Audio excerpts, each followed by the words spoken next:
We're about ready to go. We're underway.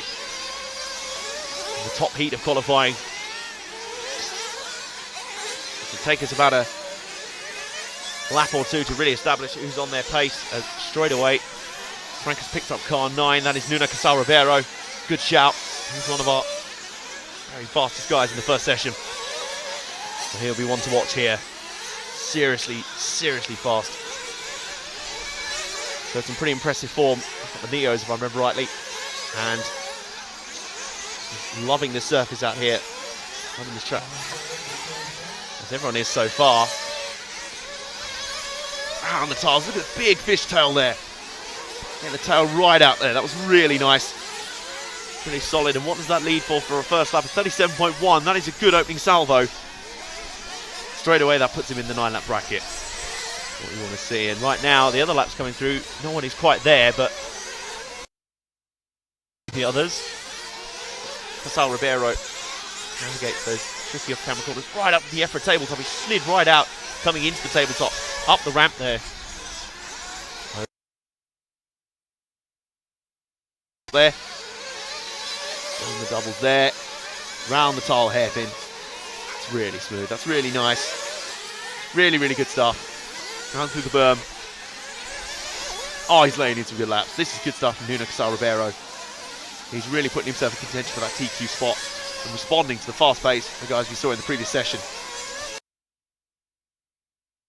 As we have our alt camera angles coming into play. Up round the tabletop once more, the EFRA tabletop. Marshall scannering everywhere. Angle there at the end of the main straight, the end of the back straight. And those two doubles, you see the air time those cars get down the back straight. Those two double corners. Now is Ribeiro going to get held up a little bit here by car number 8. That is Vincent Meertens, who's not on as much of a pace. He has been held. Had a little bit of an instant there. And now there's cars all around him. Look at this, he's in a lot of for him. He's got a lot of traffic ahead of him. It'll be interesting to see how he deals with it. He's got car 11 in front of him. That's Michael Todd. He's no slouch, but certainly Casal Ribeiro has been on a flex of his own in terms of pace here. Oh, he jumped right over a stranded car. No time for speed. He looked up the inside and the tile hairpin. Nearly made the move stick. He switches back. Still can't get the move done. Is this me holding him up too much? Oh, now he gets the pass done. Todd has to back out. He does so rather sensibly in the end. Does not want to compromise his own run and someone else's. And Casal Ribeiro is still the fastest out there, but interestingly enough, no one's on a predicted 9 lap run now.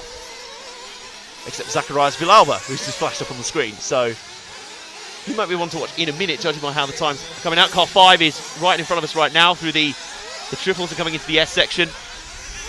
Right in front of our camera position is the pink into orange car with the yellow wheels and black wing. And he's coming up now towards the EFRA tabletop. The tabletop he goes. There he is. At the top. And that is Zacharias Villalba, who is on a 9 lap run here, and he's the only one predicted on one. Well, let's follow him through to the conclusion of this session. Round the tile hairpin. Sounds like saying tight hairpin on first glance. It is a tight hairpin, but it is also tiled and very mischievous in terms of its lack of grip. But it is not dissuading Villalba at the moment, who's now not quite on a 9 lap run. He's very close, but it's now 5 minutes point 2 for 8 laps, so he's only 2/10 off. Casal Ribeiro is also there, but his predicted run has fallen short as well, so it's very interesting. 9 lap runs are possible on this track, just not quite close enough. Just hard to do time and time again. The all-important consistency of speed and running at that sort of level, lap after lap, is just so difficult. Flying down the front straight again. Around the first corner, Zacharias Villalba still showing his fastest. He's now 8/10 off that 9 lap run. Can he get it back? He's looking very neat and tidy and composed. Well, what these guys, it looks like the fastest guys out here have been the ones who are prepared to be a little bit more flamboyant as well in their technique. But this is very tidy stuff from Villalba. And onto the back straight now. We get a little bit of perspective of the height he gets over the first. It's the more kind of single the second. Into the tile hairpin. Pretty slow through there, but again, slowing can sometimes work in terms of getting the power down early. And the first berm, look at that. High banked. Ooh, he was a bit close there on the TKR triples. He just nearly lost momentum on them. But he's okay. He's got it back together, and it looks like he's on his way to a fast run, but it won't be a 9-lap run by the look of it. Nuno Casal Ribeiro has just finished on an 8 laps at 5 minutes 6.683. So let's watch Villalba home. I don't think he's going to be able to make up the deficit in this final lap. So we are not going to see another 9-lap run in this session. He comes home to finish. Zacharias Villalba, there it is, 8 laps.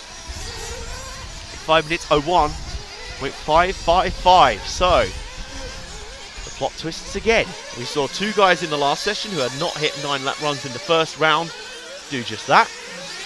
And in this heat, we've seen 2 drivers who hit 9-lap runs in the first round not be able to repeat. In fact, no one was able to repeat. So that is fascinating, and how the times will play out here is really interesting to witness. Let's have a look at the final standing, shall we? They go into the pit lane. Final session before the lunch break. Zacharias Villalba wins out that session, and as I say, not on a 9-lap run in the end. He was only 1.5 seconds off in the end. Guilherme Hebert actually takes second in the end.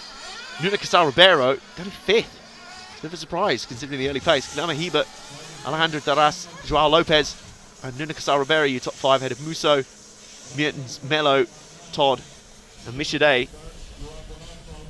And then Christian Villa and Felix Kogler round out the field. And now